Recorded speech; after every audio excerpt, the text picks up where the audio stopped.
So where do we go from here then? What is our next move? Do we simply accept it and fall in line with apologist views? Do we sit back and let the reducitarian ideals lead the way? Or do we need reminding of what our founders had to say? The object of the Vegan Society is to oppose the exploitation of sentient life, written by Donald Watson in the Vegan News issue 4 back in 1945. So already we have a baseline, far stronger than the one now. So why have we watched silently as it's being watered down? It is not so much welfare that we seek as freedom, written by Leslie Cross in 51 in the new constitution. There's so much from Cross, in fact, I could cite him all night. Freedom to live our own lives in our own way according to our own inward light. This time from 54 and from the Surge of Freedom, which elaborates the size and scope of true veganism.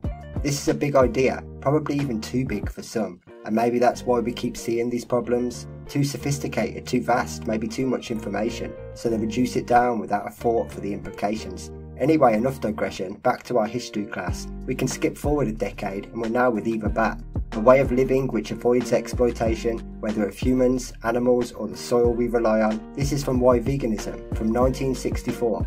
Move forward again until the time of Open Door, 1976 that takes us, and now Kathleen Janaway is the lead. Philosophy still intact, with more focus on soil and trees. This theme continues on until just before the 90s, when something seems to change within the society. The definition was amended to the one on display now, and in true comparison it seems to have left so much out. Maybe this was the first step towards our dilution, and if so, it's where we must look in order to find the solution. If the idea existed and was consistent for 40 odd years, without regression until just before the noughties appeared, then at the absolute least it shows the true strength of the core, and that it just needs unearthing again, just like once before.